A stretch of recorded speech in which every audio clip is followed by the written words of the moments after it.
P. Diddy's trial officially kicks off this week, and already some surprising names have been brought up, one of them being Michael B. Jordan. But not for the reason you might think. As many of you know, Diddy is facing federal charges for racketeering and trafficking, and his ex-girlfriend Cassie Ventura is the star witness. Cassie filed a lawsuit back in 2023 accusing Diddy of assault, trafficking, and other disturbing allegations. She also revealed that he was extremely possessive, going so far as to threaten men she interacted with, one of whom was Kid Cudi, whose car was allegedly blown up after an altercation involving Diddy. Another name Cassie mentioned in her lawsuit was an unnamed actor she briefly dated in 2015 while filming in Cape Town, South Africa. They spent New Year's Eve together, but when Diddy found out, he allegedly called and threatened the actor, who then urged Cassie to contact Diddy directly. That actor has now been revealed by Rolling Stone to be none other than Michael B. Jordan. It's disturbing, but not surprising. Diddy has a history of controlling behavior. He reportedly did similar things to Kim Porter, forbidding her from dating anyone else and threatening the men she tried to move on with. At this point, I think it's safe to say Diddy is cooked. The feds are on him heavy, and it's not looking good. I wouldn't be shocked if more names start surfacing during this trial. In fact, I've got a gut feeling Kanye West's name might come up too, and probably not in a positive way. There's a reason he's been so vocal in Diddy's defense. I could be wrong, but something tells me he's involved more than we know. This trial is about to be a mess, and we'll be watching every step of the way. Now let's shift gears to a different kind of drama, the 2025 Met Gala, or as I like to call it, the Mess Gala. This year's theme was actually pretty refreshing. It celebrated Black fashion, particularly highlighting Black men's style through the lens of dandism. Think tailored suits, bow ties, hats, and canes. It was a cool and unique concept, but not everyone rose to the occasion. Let's start with Teyana Taylor. She came through serving major Victorian-era pimp vibes, definitely giving Lady Danbury energy in her Marc Jacobs look. And listen, this kind of dramatic fashion isn't for everybody, but Teyana always knows how to pull off bold, and she did it well. One of the standout looks for sure. Zendaya kept things more minimal in an off-white cream Louis Vuitton suit. It was clean and classy, but safe. That said, Zendaya has such a commanding presence that even a simple look turns heads. She wears the clothes don't wear her. Janelle Monáe, though? She ate. This theme was made for her. She rocked a pinstriped Tom Brown suit with a ticking clock detail in her monocle. So creative, so on point. Definitely one of my favorites of the night. Coco Jones made her Met Gala debut in a custom piece by Manish Malhotra. I hope I'm saying that right. I loved the design and intricate embellishments. It was elegant with personality. If I could change one thing, I'd suggest a different hairstyle, or maybe a hat to really complete the look. But overall, Coco did her thing.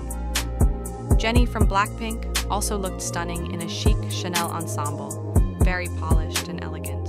I can't lie, she looked amazing. Even though I still haven't forgotten that old audition tape where she said the N-word. Yeah, I didn't forget Jennie, but this look, a serve. Some of the men stepped up too. I actually liked Bad Bunny's Prada fit. It was bold and tailored. Damson Idris and Keith Powers also looked fantastic. Those are some fine men. Phew.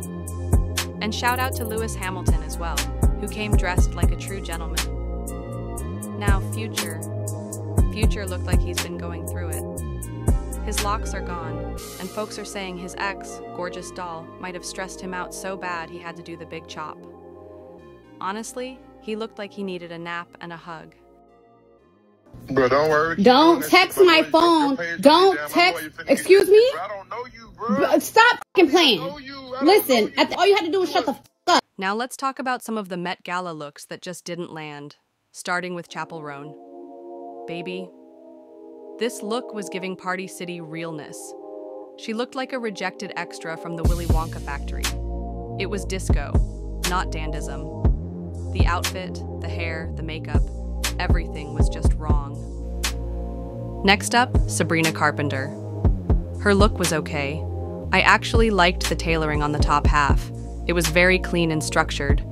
but overall, it felt a little too safe. If you're going to step out in a leotard, you need to bring a little more flair. Add something that makes it pop. It was cute, but very forgettable.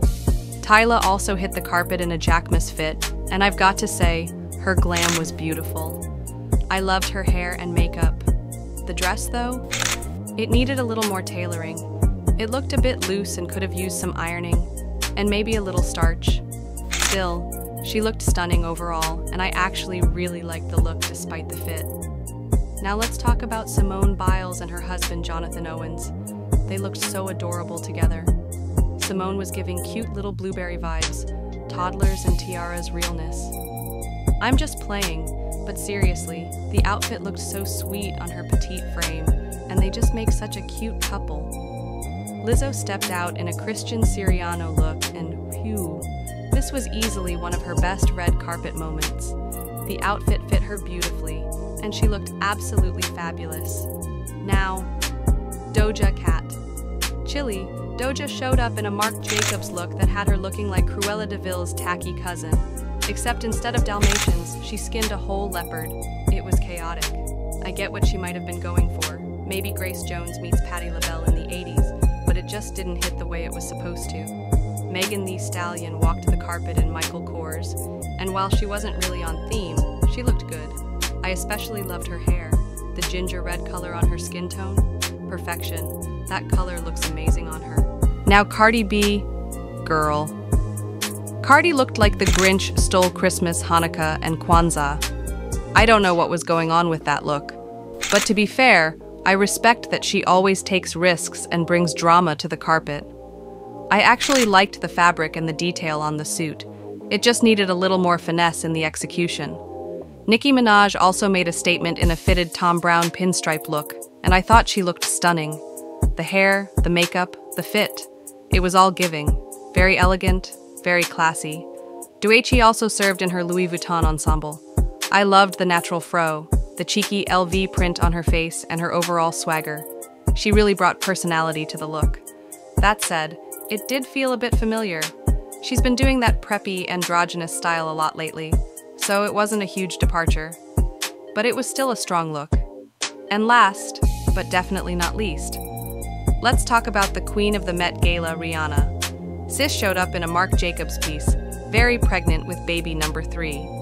Congratulations to her and ASAP Rocky. They don't miss a beat, okay? At this point, they might be catching up to Cara and Russell Wilson. Speaking of Cara, Rihanna and Cara actually had a little reunion moment, and I thought it was so sweet. If you remember, they had a little feud back in the day. I even covered it in one of my old videos. Some said the drama started after Ciara danced with Chris Brown, Rihanna's then boyfriend, at the BET Awards.